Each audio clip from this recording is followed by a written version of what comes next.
来印证我们讲的话啊，所有的观念、所有的做法、所有的实验做法都是依法有据的。好，各位，你目前看到眼前的这部机器叫做热安定测试机，这部机器并不是我们发明的，这部机器出来已经有悠久历史了，多久了？各位，它是所谓1986年版本，1986年版本，今年2004年，离现在已经有18年了。18年前，在美国联邦标准所规范出来的合成润滑剂的分析测试方法，它就是依照这样的一个依循，好，去引导到刚刚我提到引擎会热。既然引擎会热，我们机油就必须耐高温，就要能通得过所谓的热安定测试。来，这个杂志是目前在国内所有我们一般所谓的原厂或者比较大型的保养厂都会订的专业性杂志，它叫做石油情报。这个石油情报刚好是这边2002年7月号刚好提到的观念，正好提到观念。这个观念里面叫做合成润滑剂的分析测试方法，里面特别谈到了热安定。好，在美国联邦标准怎么做呢？在实验室设备里面，它的方法是规定用15毫升的这种试油，准备好的机油跟准备好的钢片，放到所谓热安定性实验池中，一边加热一边震荡。好，同时呢，重点在这边，它这边特别提到温度控制在多少？温度必须控制在摄氏的274度正负1度C。实验周期为96小时3天，在标准实验室这是3天实验。好，实验后以后，我们看油的粘度，甚至看它的酸值，观察油的外观，甚至观察它腐蚀所产生的变化。为什么这样做？它提到一个重点，因为试验温度为274度C，接近基础油的热分解温度。OK， 我们从以上的这个专业书刊里面特别谈到的东西，我们了解到，所谓的2%合成油必须在热安定测试过程中，它的温度必须达到270度标准。好，接下来目前我们各位看到眼前的这个所谓热安定测试机，右边所显示的温度是359度，表示这个机器目前设定温度是359度摄氏度 C， 左边是我们目前常温22度 C。那待会我们就直接按照美国联邦标准的东西来做一个所谓的机油的测试，这个机油放进来。套到标准线，套到所谓的试管公式，我们可以从试管的角度来看，油品精度一样，跟我们刚刚所谈的所谓的测试的意思一样。我们到标准的黑键区这个位置，好，到这个位置。同时呢，最重要，我们先把铜片放进去，然后让试管架这边，同样的状况来，我们一样。再另外这些油，来，这个也是同样来自美国品牌，同样的，我们把它的油品一样放到试管里面去。来，各位可以很明显看出来，同样状况下，我们不要说用测试品，我们用试管可以看出来，镜面度就不一样，有没有？这颜色比较深。当然油品好坏，这是其中之一。我们真正结果要看这样的测试。同样的，我们把它套到标准线的位置来。一样的，我们把标准铜片放到所谓试管里面去。来，好，很明显的，各位，在我目前右手边拿的也是美国另外一个品牌，左手边这是美国Motorpower，这两个品牌各位可以看得出来，很明显。来，换个位置好了，来，这样比较顺。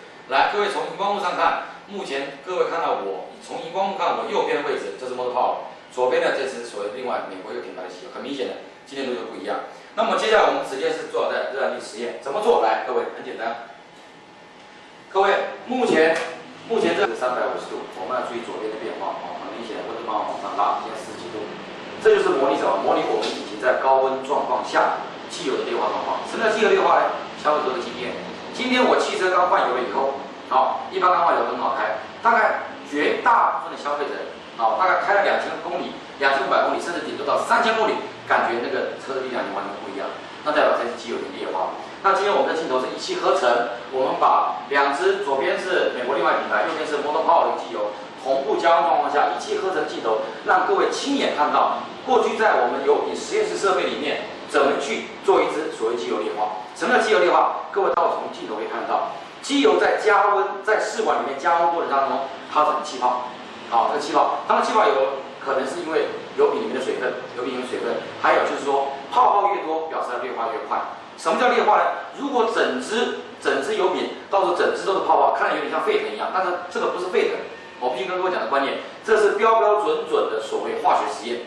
油品在加热的过程当中，它产生的分子结构改变，油膜的劣化。那同时我们刚刚不是放铜片吗？各位，这个既然目前镜头可以拉近，放铜片，为什么放铜片呢？铜是在所有金属里面最敏感，油度有吸油给升，油遇到热会变酸，就像我们食用油加了食用油一样，我们都知道。不能吃回锅油，原理是一样，油遇到会变酸，铜片反应最敏感。各位，目前温度在几度？左边的显示温度，目前加热温度在135度、136起、138状况1毫。各位可以看到，同步加温状况，各位看，你会发现左边这是美国另外一个品牌机油，它已经劣化，各位知道劣化，看到没有？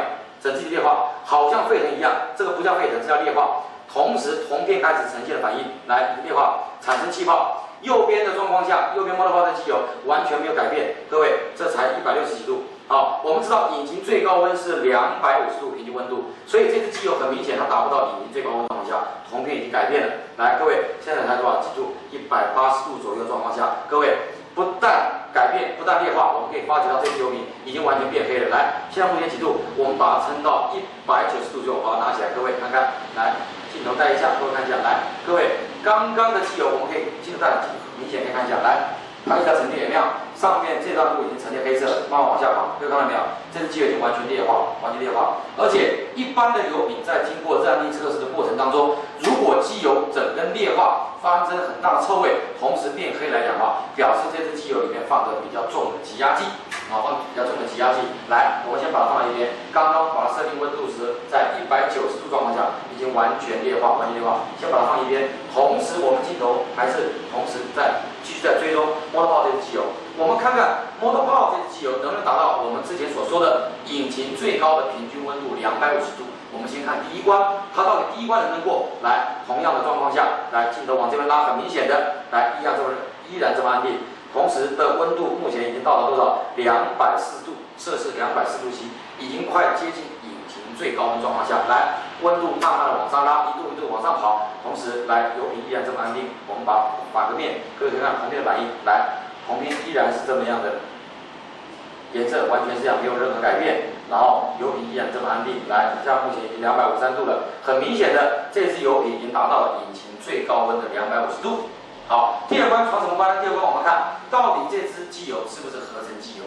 我们之前从石油情报的资料上看到了，如果100%的全合成机油，它必须热安定设定值在多少？摄氏的270度 C。来，我们现在往第二关迈进。刚刚第一关250度我们已经过了，我们来看第二关，目前温度是265度266，继续往上跑。来，油品持续在加热，温度持续的往上跑。到底摩托泡这支机油能不能达到？是不是真正所谓的100%全合成？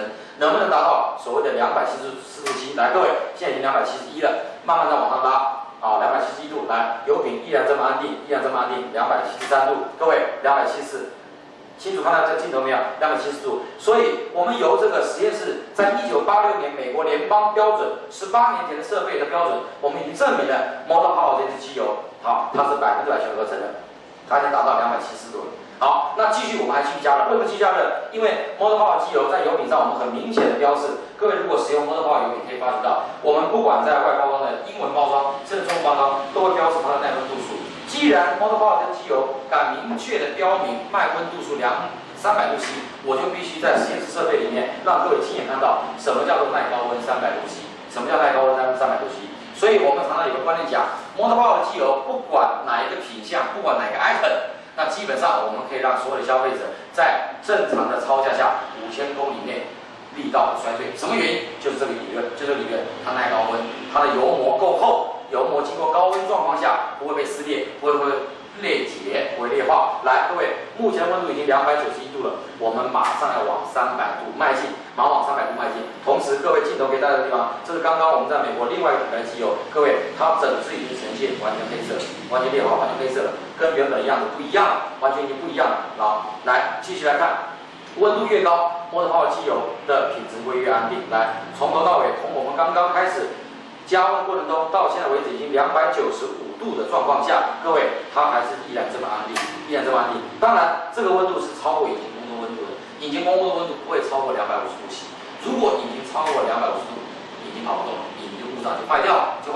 那当然，今天我们要做300度测试，是因为我们的摩托泡这支品牌的机油很明显的告诉消费者耐高温300度 C， 空口无凭，必须让消费者亲眼看到什么叫做耐高温300度 C。凭什么这支油品可以5000公里不衰退，甚至你的车辆只要引擎正常，还可以超过5000公里？来，各位，温度现在马上我们已经要到300了，现在已经299。好，各位，300度 C， 现在已经达到300度 C 了。各位，镜头我们可以拉近一点，很明显可以看得出来。来，在目前还是持续加温状况过程中，我们油品从刚刚放进去的20几度到现在为止的301度的变化过程中，很明显的我们油品依然这么安定，完全这么安定，而且302度。我们不但要试300度，我们必须在镜头面前，在所有的车主消费者面前看到超过300度 C 啊，所以真正100%的合成油是200冒烟，300多度，300多度。